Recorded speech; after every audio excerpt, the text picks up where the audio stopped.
Yo, peace, our universal family, man. Hey, first of all, I want to open up this video by expressing solidarity and love with all of our kin folks on the island in Cuba right now, as well as all our family over there in Haiti. All my Asian, sending my love and solidarity, man, with everything that's going on our islands. And I can understand it get frustrated because a lot of times our islands only get spoken about or only get brought up when it's part of somebody's bullshit ass partisan talking point, right? And any other time we're just an afterthought. So, and I'm not sending this video out speaking on behalf of the Cuban people on the island because I'm not on the island. I'm speaking from a place of privilege. I'm a Cuban refugee. I came over here. I'm not over there getting my ass beat by the police and hitting the streets and risking my life. So I want to express solidarity with all our folks.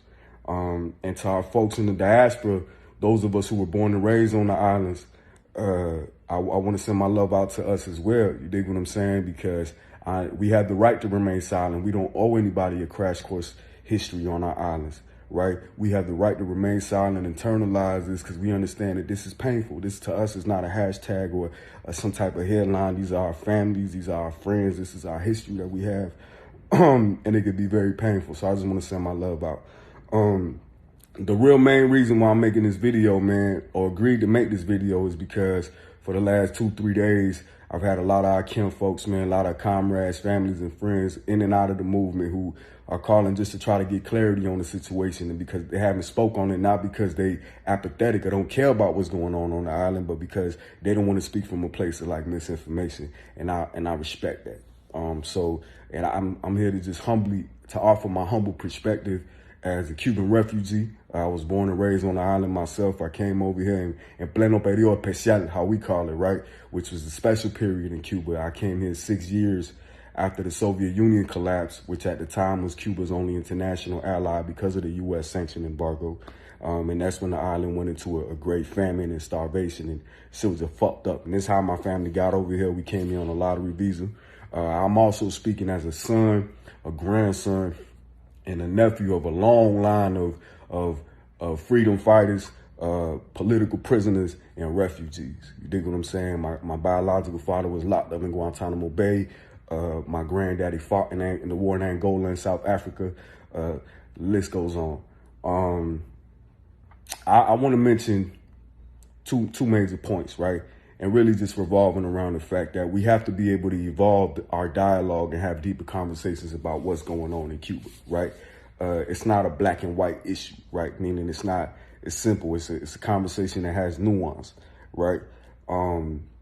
We could walk and chew gum at the same time, right? On one end, we could absolutely condemn the U.S.'s imperialist policy, right? On one end, we could absolutely acknowledge the effects that the embargo has had on Cuba since it was imposed, right? The embargo has absolutely impeded Cuba from developing an infrastructure, from managing international affairs. You can't accurately tell the history of what's going on in Cuba without talking about the U.S. sanction embargo, right?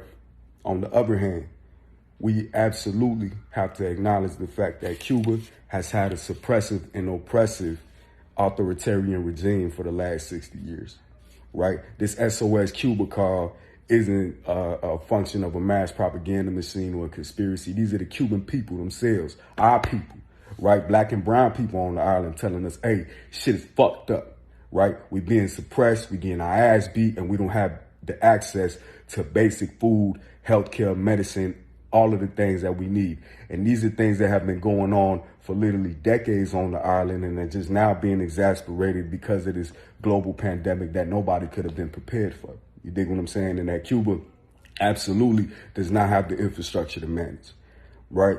We need to be able to recognize both things. You understand what I'm saying? Since the pandemic, we've had the cost of food go over 300% in some cases, right? Most of the stores in Cuba only accept the U.S. dollar, which the Cuban people do not get paid in. You dig what I'm saying? And most of the Cuban people make so little that the pesos aren't even convertible, so they don't have access. You know what I'm saying? Most of the stores in Cuba only accept U.S. dollars and euros.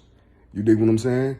So our people don't have access, can't get the medicine that they need, can't get the food that they need. A lot of times they'll be in line from 7 a.m. in the morning to goddamn 8, 9 o'clock at night. The line gets shut down because they ran out of supplies or because they're not able to convert their currency. So we have to be able to recognize that, right? We also have to be able to acknowledge, the fact Cuba's long history of human rights violations. You dig what I'm saying? Like, we don't have no freedom of speech in Cuba. That's just a fact. We don't have the ability to mobilize and organize and hit the street and protest, or to even just to wage a critique against the government in Cuba. And that's been going on for ages. You dig what I'm saying? We have now, because of social media, artists, musicians, organizers who are speaking out and telling us, and just regular folk who've been brave enough to use these social media tools to tell us what's going on the island, telling us, hey, these organizers are being kidnapped, they're being murdered, they're being barricaded in their homes and denied access to medicine and food. They're being starved out. And people right now on the island are being killed in the streets. And since the protests has happened, the U.S. government has shut down the few little access to internet that the people on the island have. We need to be able to speak about those things honestly. You dig what I'm saying? And we can't deny or not want to have those conversations because it doesn't align with our politics. You dig what I'm saying? We need to stop romanticizing what the Cuba's politics. You dig what I'm saying? And I want to make one thing clear, especially for our kin folks over here within the movement. Cuba has never had a pro-black politic. You understand? Having an anti-U.S. policy does not equate a pro-black policy, right? Cuba's politic has never been pro-black. Just because they protected 12, a dozen political prisoners from the States don't mean they have a pro-black politic. Discrimination has been happening on our island for a very long time.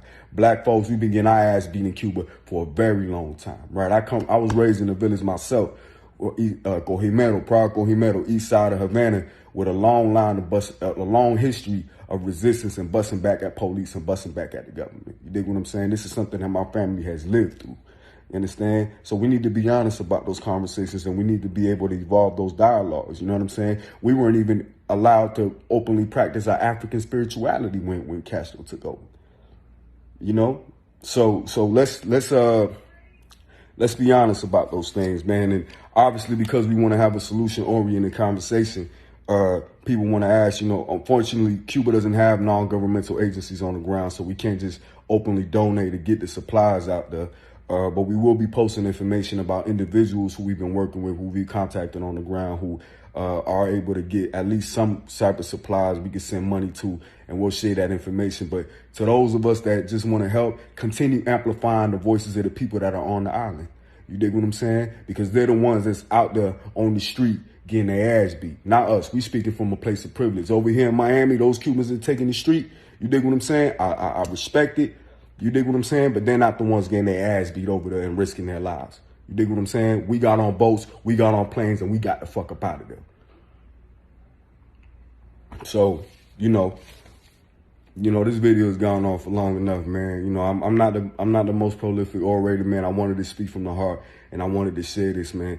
So, yeah, continue amplifying the voices, man, and strength, man. Strength with our people in the Caribbean. Strength with our people in Asia. You know what I'm saying? All our Haitian people, all our Haitian people, man, all our Cuban people, Puerto Rican, all our Puerto Rican people, man. Strength to the Caribbean, man. Forward to a liberated Caribbean. Peace.